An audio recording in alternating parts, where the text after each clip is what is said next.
Hello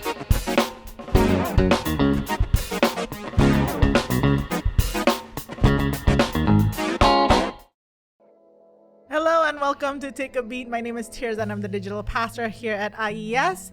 And this is the time when we take some time to pause, reflect, talk about things that matter so that it can fuel us back into our daily lives. So I am here with two wonderful people from our staff, Pastor Anthony and Pastor Kamlesh.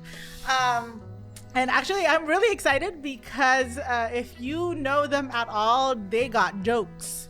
And She said jokes or jokes? Jokes. Jokes. And so I'm actually looking forward. This is going to be a fun little session. But if you can introduce yourself, what you do at IES and your family, since we're talking about like stronger families.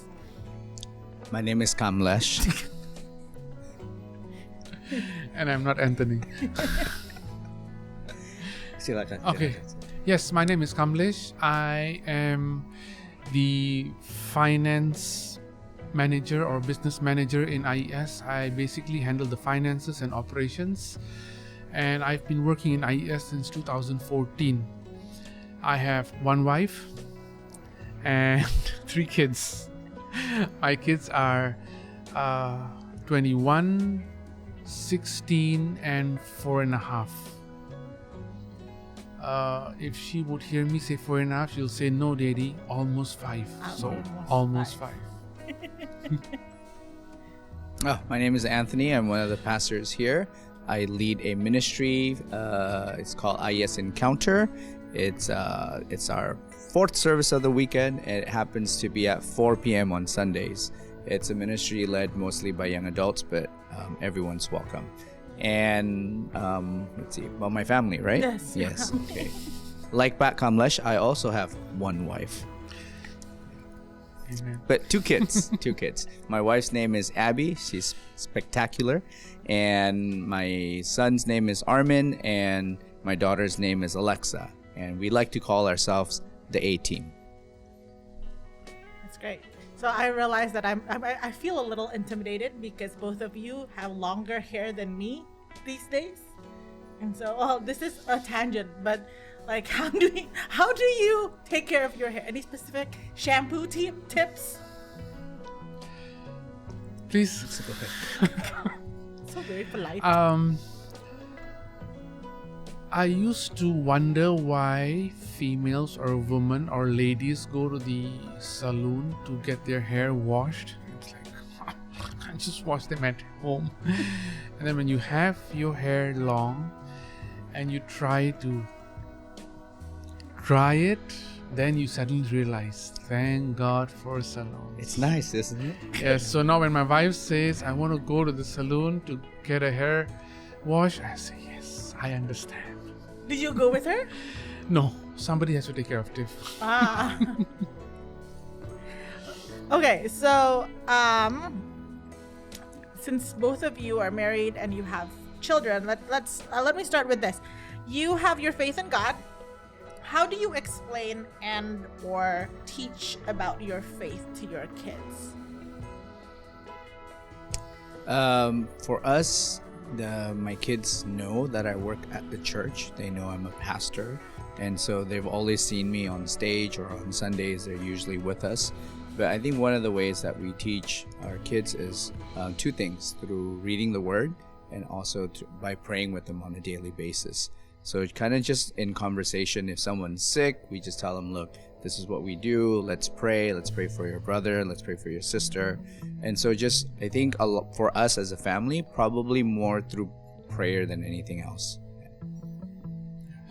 For me, it's like there's a big gap. 21, 16, and 4.5. The 4.5 is much easier because there are Bible stories. And her limitation is quite, she's very receptive to stories. And she has a lot of questions. For the 16-year-old and the 21-year-old, it's come to a stage where you just need to be there. You just need to be there and willing to do a lot of listening. And I don't know, I mean, there are a lot of advice you want to give them, but sometimes the timing is everything. There are times where they are moody, they don't want to listen to it. They said, what? And it's just to have this, that you are there for them. And definitely what I am doing for them is, what I can do for them is a lot of praying. Because one is a teenager, one is moving past the teenage life, and she's come to a point where her thought pattern is more towards, now I gotta work. It's more advanced. So you have the range, yeah. You have exactly. Yes, the teenage in which he's still like, I'm into I'm trying a lot of new things, I'm going places with my friends. The other one is thinking about the future, and you have 4.5 who like, am I a big girl already? Am I tall? Am I a big girl? Am I pretty? Am I a princess? Do I look good, daddy? Tie my hair. And then when I'm sitting down and my hair is out, and then she'll sit, wait. She'll take her the comb and then play princess with me. So it's like you have this range, yeah. So actually, this isn't in my notes, but PD mentioned his very interesting priority list that I can never remember the acronym for it. Something. But how do you, because both of you work at a church and that's your ministry, that's your work, how do you differentiate that between like your relationship with God and then your work that happens to be at a church, and people say, but it's ministry? Silakan. Yeah, when you are preaching, it's basically easy to be in the ministry, but when you're holding a calculator and a checkbook and tokens, it's different. It's very difficult for people sometimes to see it. We are so glad that you do that very well. Yeah, thank you.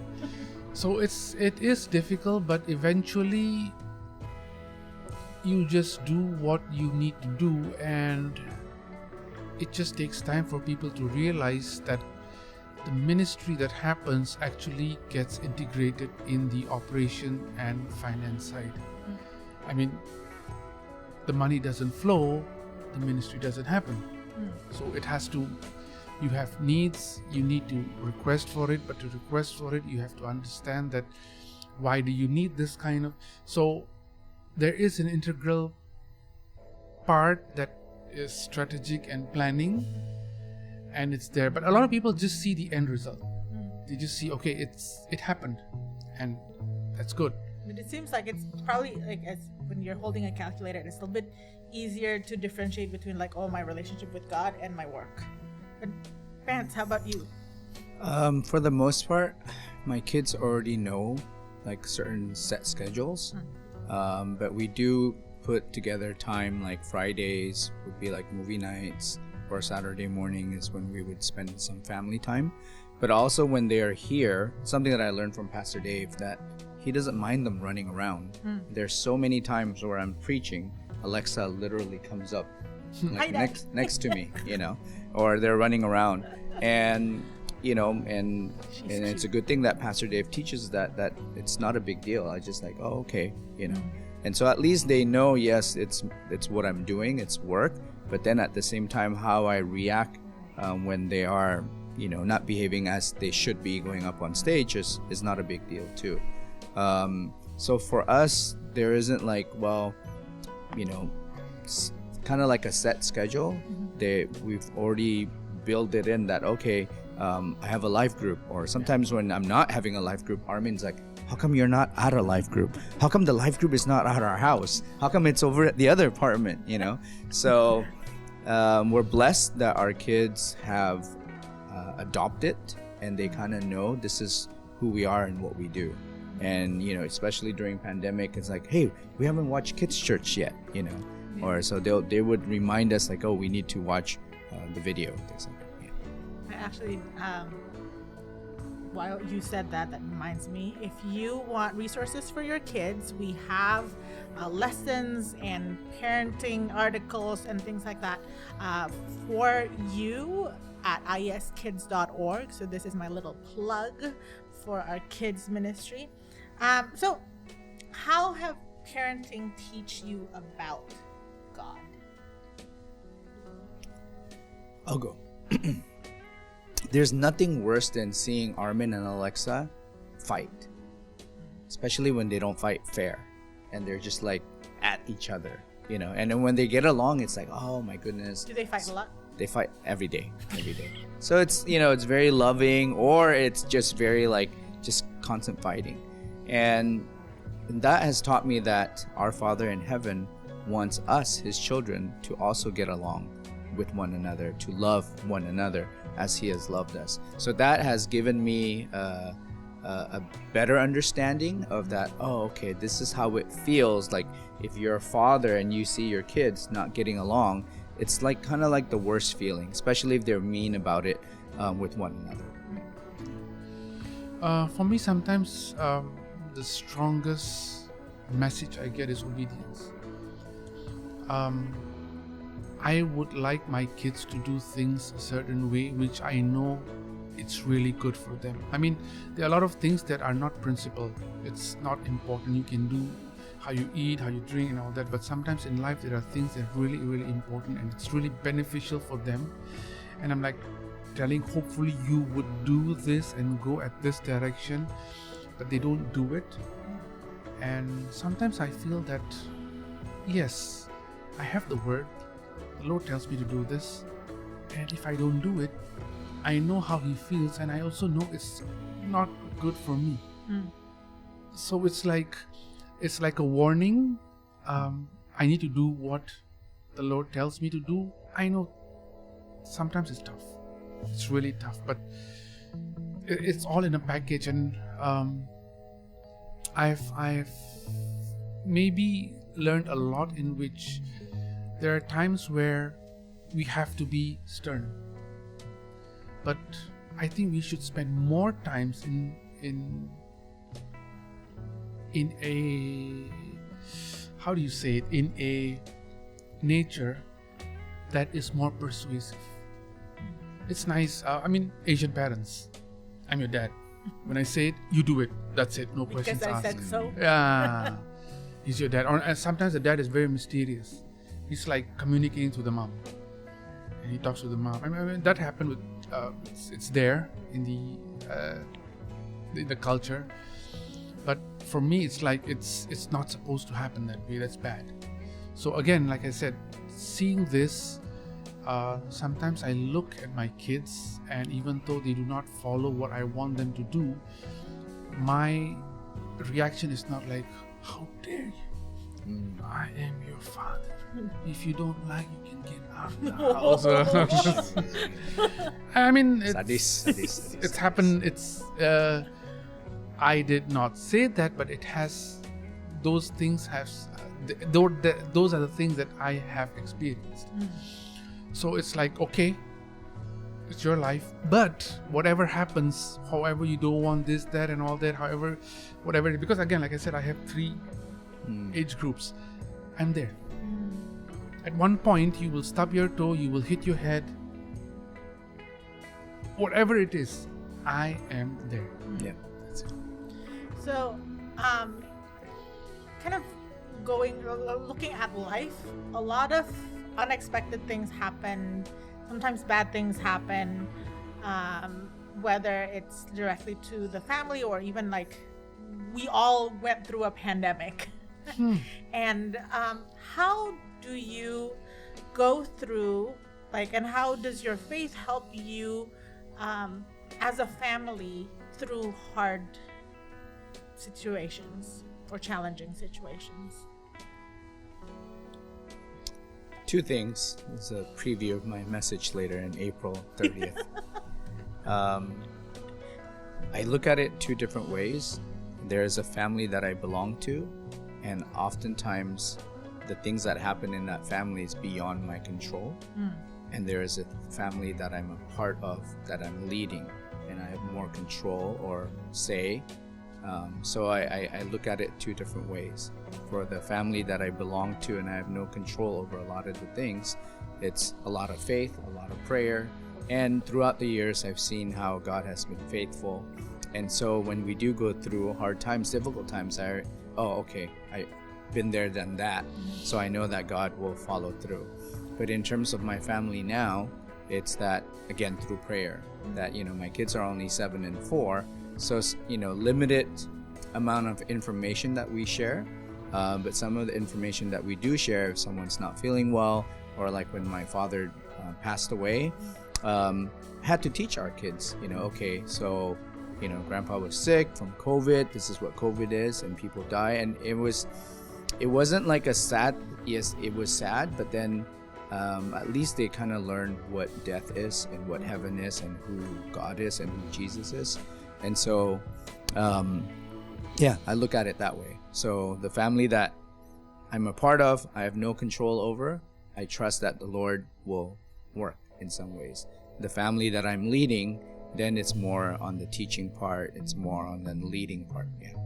If you don't mind me asking, like when, for example, when your dad passed away and you're explaining to your kids that, okay, this is what's happening, but then you're also grieving. How did you, like, and of course, like Abby is there to support you, but also want to teach the kids. So how does that kind of balance out?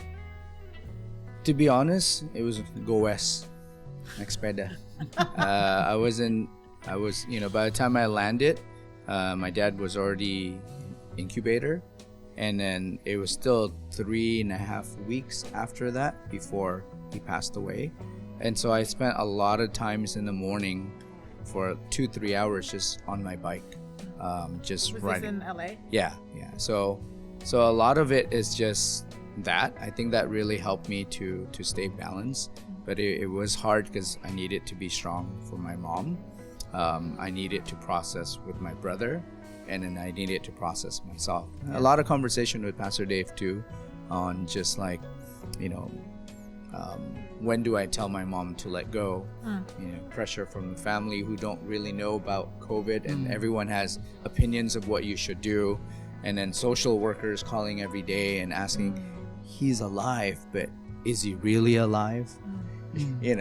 And so it's like, are you sure this is the kind of life that your father wanted to live? Ujung-ujungnya, because every day that he's in the ICU, it costs money. And so, so it was a lot to juggle, but I think spending time on the bike and just talking to the Lord really helped me. That kind of grounds you, Yeah. Kamlesh? The question? The question, I mean, when your family goes through difficult times, how does your faith play a part in how you are there for your family, or even just how you process? I see myself as a dad, and I don't delegate my dadship to my wife, or nobody is there in the house to take that role. So for me, it's very simple. If there's a problem or anything, it comes back to me. And yes, it is true that there are a lot of times where you actually don't know what to do or how to do it or when to do it. And of course, my wife's been great in discussing about things. But I know there are points where I really need to take time to pray. And I don't do the conservative prayer time in which someone would kneel down or even sit down and all that. I need to do something to do the other thing. So because I'm hyperactive, I cannot just listen to music and pray. I can't, it just drives me nuts. So I pray, and my quiet time is basically in my car. Spend an hour, and that's where,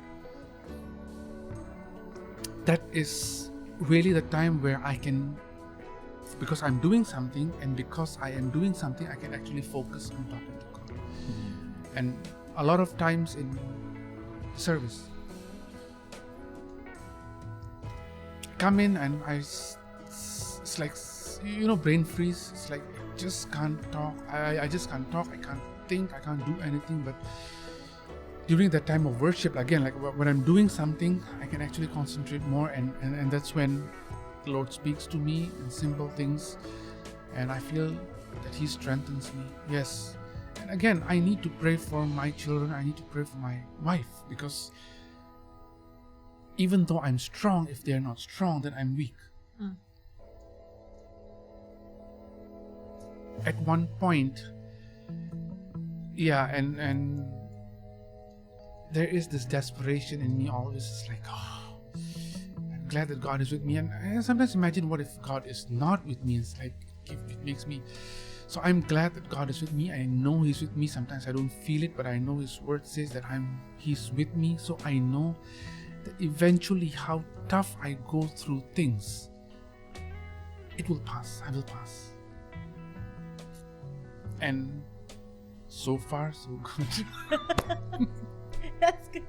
Well, I think, I just love what both of you shared, because like, you definitely shared about prayer and how important it is to have like your time with the Lord.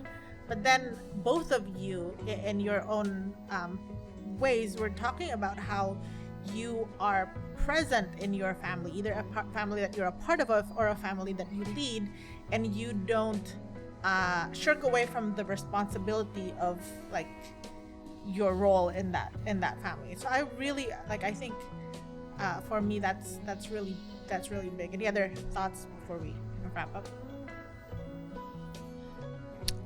You can choose who you date. You can choose who you marry.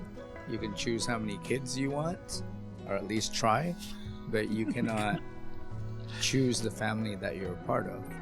And for a while, I was always blaming God, like, why am I in this? I didn't ask to be born. I didn't ask to be in this circumstance.